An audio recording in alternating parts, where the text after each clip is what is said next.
अब हम स्वप्न वासवदत्तम नाटक आरंभ करते हैं। नांदी पाठ के पश्चात सूत्रधार का प्रवेश होता है। सूत्रधार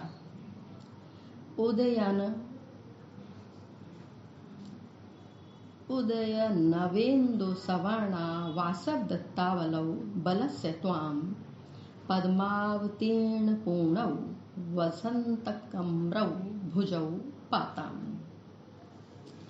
संस्कृत साहित्य की यह परंपरा रही है कि जब भी किसी काव्य को लिखा जाता है, सर्वप्रथम कवि मंगलाचरण करते हैं। किसी भी कार्य की निर्विघ्न समाप्ति हेतु मंगलाचरण की परंपरा हमारी संस्कृति में रही है। इसी का पालन करते हुए कवि भास ने भी सर्वप्रथम मंगलाचरण किया है। ये मंगलाचरण 3 प्रकार का होता है: आशीर्वचनात्मक, नमस्क्रियात्मक और वस्तु निर्देशात्मक। आशीर्वचनात्मक मंगलाचरण वह होता है जिसमें कवि अपने इष्ट देव से आशीर्वाद मांगता है। नमस्क्रियात्मक मंगलाचरण वह होता है जिसमें कवि अपने इष्ट देव से को प्रणाम करता है। और विषय वस्तु निर्देशात्मक मंगलाचरण वो होता है जिसमें कवि के द्वारा जो काव्य लिखा जा रहा है उसकी विषय वस्तु का किंचित उल्लेख होता है। उसके मुख्य पात्रों का भी उल्लेख हो सकता है और उसकी विषय वस्तु का भी उल्लेख हो सकता है। ऐसे मंगलाचरण को वस्तु निर्देशात्मक मंगलाचरण कहा जाता है। प्रस्तुत नाटक में जो मंगलाचरण किया गया है यह भी वस्तु निर्देशात्मक मंगलाचरण है, क्योंकि इसमें भी नाटक के जो प्रमुख पात्र हैं, उदयन, वासवदत्ता, पद्मावती, वसंतक, इन प्रमुख पात्रों का उल्लेख यहाँ किया गया है। इससे ये स्पष्ट हो जाता है कि इस नाटक की जो कथा वस्तु है वो इन पात्रों के इर्द गिर्द ही घूमेगी। अब हम सर्वप्रथम इसका अनुवाद करते हैं। उदय नव इंदु सवर्णा वासवदत्तावलौ उदय नवेंदु सवर्णौ, उदय कालीन नवीन चंद्रमा के समान वर्ण वाली। आसवदत्तावलौ, आसव अर्थात मदिरा के पीने से विशेष बलशाली। पद्मावतीर्ण पूर्णौ, कमल सदृश कोमलता से परिपूर्ण। वसंतकम्रौ, वसंत ऋतु के समान शोभायमान। बलस्य, बलराम की। भुजौ, दोनों भुजाएं। त्वाम, आप लोगों की अर्थात दर्शक समुदाय की। पाताम, रक्षा करें। अर्थात उदयकालीन नवीन चंद्रमा के समान वर्ण वाली, मदिरा के पीने से विशेष बलशाली, कमलों के समान कोमलता से परिपूर्ण, वसंत काल के समान शोभायमान, बलराम की दोनों भुजाएं, आप लोगों अर्थात दर्शक समुदाय की रक्षा करें।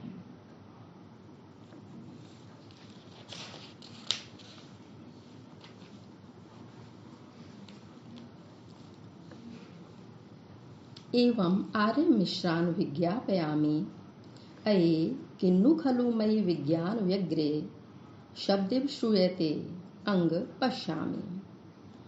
आदरणीय सज्जनों से मेरा यह निवेदन है कि अरे यह क्या, किन्नु खलु मयि विज्ञान व्यग्रे, मेरे द्वारा कहना प्रारंभ करते ही शब्दिव श्रूयते, ये कैसा शब्द सुनाई पड़ रहा है। अंग, अच्छा, पश्यामी, तो देखता हूँ। नेपथ्य, नेपथ्य से आवाज आती है। नेपथ्य उसे कहते हैं जो रंगमंच के पीछे पर्दा लगा होता है और उस पर्दे के पीछे जो लोग पात्र जहाँ सजते हैं, सज के तैयार होते हैं, वहाँ से रंगमंच के पीछे वाले पर्दे के पीछे से का जो स्थान है वो नेपथ्य होता है। उस नेपथ्य में से ही आवाज आ रही है कि उत्सरत उत्सरत आर्यः उत्सरत, हटो हटो सज्जनो हटो। उत्सरत अर्थात हटो, हटो हटो सज्जनो हटो। सूत्रधार भवतु विज्ञातम्।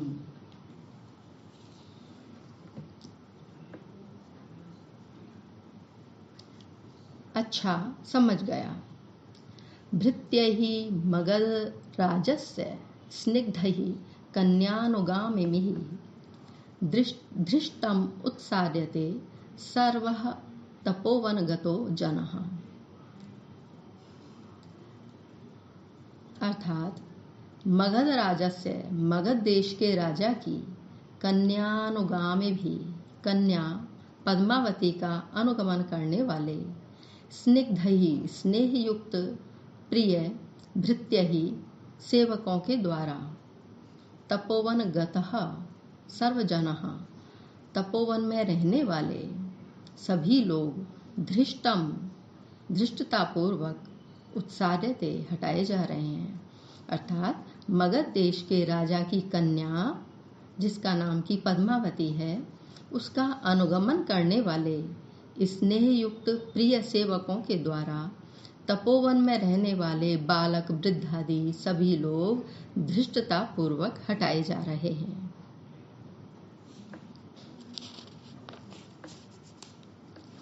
निष्क्रांतः निकल जाता है, सूत्रधार ये कहकर निकल जाता है।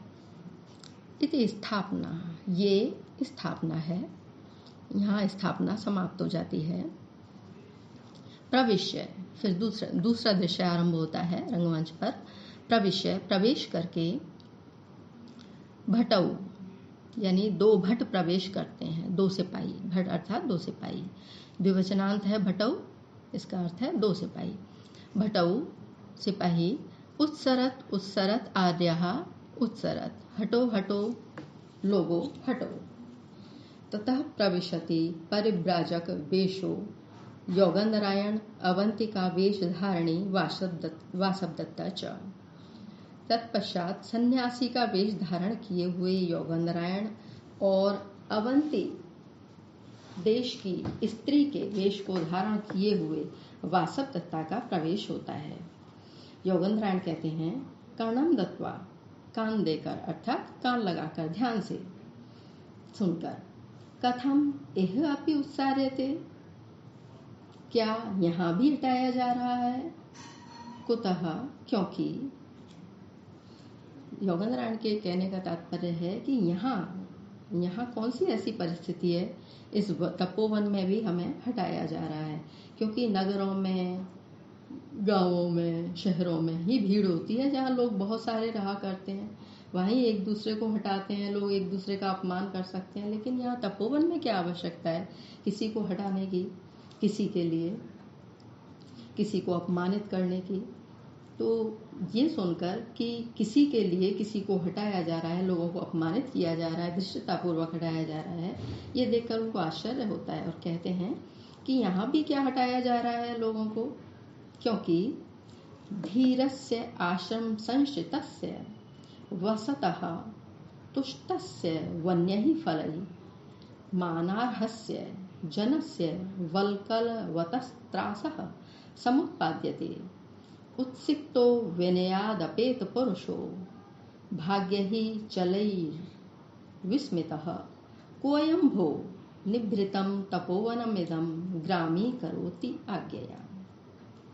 धीरस्य स्थिर चित्त वाले, आश्रम संस्थितस्य आश्रम का सहारा लेने वाले, वन्य ही फल ही तुष्टस्य जंगल के फलों से संतुष्ट, वसतः रहने वाले, जंगल के फलों से ही संतुष्ट रहने वाले, यानी उनका और किसी तरह की चाहना नहीं है, जो सामान्य जीवन व्यतीत कर रहे हैं, स्थिर चित्त वाले हैं, आश्रम का सहारा ले रहे हैं, सिर्फ जंगल में मिलने वाले फलों से ही जो अपनी आजीविका चलाते हैं, उनसे ही जो संतुष्ट रहते हैं। वल्कलवतः छाल के वस्त्र धारण करने वाले, वल्कल वस्त्र, छाल के वस्त्र धारण करने वाले, मानार्हस्य सम्मान के योग्य, अर्हता माने योग्यता, अर्थात मानार्हस्य सम्मान के योग्य, जनस्य तपस्वी लोगों को भी त्रासः भय समुत्पाद्यते उत्पन्न किया जा रहा है। भो अरे उत्सिक्तः उद्दंड विनयादपेत पुरुषः अविनीत सेवकों वाला, चल ही भाग्यई चंचल भाग्यों के कारण विस्मितः घमंड करने वाला, अयम कह यह कौन है, इदम जो इस निभृतम शांत, निभृत अर्थात शांत, तपोवनम तपोवन को आज्ञया अपनी आज्ञा से ग्रामी करोति, गांव के समान बना रहा है, अर्थात जो शांत क्षेत्र है उसको अशांत बना रहा है, तपोवन को ग्राम बना रहा है। अर्थात स्थिर चित्त वाले, आश्रम का सहारा लेने वाले, जंगल के फलों को खाकर संतुष्ट रहने वाले, छाल के वस्त्र धारण करने वाले, सम्मान के योग्य तपस्वी लोगों को भी भय उत्पन्न किया जा रहा है। अरे उद्दंड नम्रता से रहित सेवक पुरुषों वाला, चंचल भाग्यों के कारण घमंड करने वाला, यह कौन राजा है जो इस शांत तपोवन को, यह कौन व्यक्ति ऐसा है जो इस शांत तपोवन को अपनी आज्ञा से अशांत बना रहा है, एक ग्रामी करोति, अर्थात जो तपोवन है उसको गांव जैसा बना दिया है, जो शांत क्षेत्र है उसको अशांत कर दिया है। यह ऐसा कौन सा राजा है जिसके सेवक ऐसे अभद्र आचरण करने वाले हैं।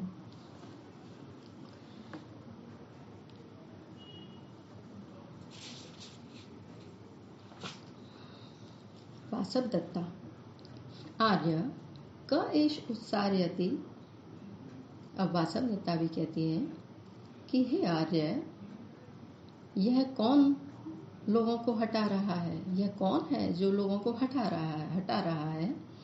योगेंद्रायणः भवति महारानी यो धर्माद आत्मानम उत्सार्यति, जो अपने को धर्म से हटा रहा है, अर्थात ये उसका हटाया जाना धार्मिक कृत्य नहीं है बल्कि अधार्मिक कृत्य है। वो ऐसा कर जो ऐसा कर रहा है वो स्वयं धर्म से हट रहा है। जो अपने को धर्म से हटा रहा है वो ही इनको धर्म यहाँ से हटा रहा है। जो लोगों को यहाँ से हटा रहा है अर्थात वह पाप का भागी है, जो वो स्वयं अधार्मिक है। वासवदत्ता आर्य न हि एवं वक्तु कामा अहमपि नाम उत्सारितव्या भवामि इति। वासवदत्ता कहती है, हे आर्य, न ही एवं वक्तु कामा, मैं ऐसा नहीं कहना चाहती। मेरा कहने का मतलब ये नहीं है कि वो क्या कर रहा है, वो सही कर रहा है या गलत कर रहा है। मैं तो ये पूछना चाह रही हूँ कि हम अपनी नाम उत्सारितव्या भवामि इति, क्या मैं भी हटाई जाऊंगी, क्या मुझको भी यहाँ से हटाया जाएगा। क्योंकि वासवदत्ता एक महारानी थी, वो जब स्वयं चलती थी तो लोगों को उसके लिए हटाया जाता था। अब परिस्थिति ऐसी आ गई, वो छुपे छद्म वेश में है, छुपे हुए वेश में है, कोई उसको जान नहीं रहा है कि वो यहाँ वासवदत्ता है, महारानी है। और अब उसे ये भय है, चाहे मैं गुप्त वेश में हूँ तब भी यदि मुझे हटाया जाएगा तो मुझे भी बुरा लगेगा कि क्या मुझे भी यहाँ से हटाया जाएगा, उसे ये चिंता है। तो वो कह रही है कि मेरा कहने का, पूछने का तात्पर्य यह है कि क्या मुझे भी यहाँ से हटाया जाएगा। इसका उत्तर योगेंद्रायण किस तरह से देते हैं, आप ध्यान से सुने। योगेंद्रायण भवति, हे महारानी, एवं अनिर्ज्ञातानि दैवतानि अवधूयन्ते। हे महारानी, इसी प्रकार अनजाने में तो देवता भी अपमानित हो जाते हैं। यदि कोई पाषाण है, वो उल्टा पड़ा हुआ है, तो लोग उस पर पैर रख रख के निकलते चले जाएंगे। लेकिन उसको सीधा कर दिया, कदाचित उस पे किसी भी देवता की मूर्ति बनी हुई है, उसको स्थापित कर दिया जाता है, तो लोग उसको पूजने लग जाते हैं। जब तक वो अनिर्ज्ञात था, जब तक लोग ये नहीं जानते थे कि ये देवता की मूर्ति है, तब तक उस पर पैर भी रखे जा सकते हैं। तो यही वो कह रहा है कि अनिर्ज्ञातानि, अनजाने में तो देवता भी अपमानित हो जाते हैं। अज्ञानवश तो देवता भी अपमानित हो जाते हैं।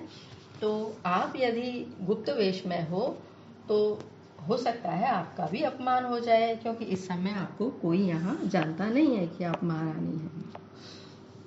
वासवदत्ता आर्य तथा परिश्रमः परिखेदं नोत्पादयति यथायं परिभवः। वासवदत्ता कहती है कि हे आर्य, थकान, परिश्रम मुझे उतना दुख नहीं दे रहा जितना यह अपमान। मैं थकान के कारण उतनी दुखी नहीं हूँ, परिश्रम के कारण उतना कष्ट अनुभव मुझे नहीं हो रहा है जितना कि कष्ट इस अपमान के द्वारा हो रहा है, कि लोग मुझे पहचान नहीं रहे हैं, लोग मुझे हटा रहे हैं। तो ये बहुत ज़्यादा कष्टदायी है मेरे लिए। योगनारायण भुक्तो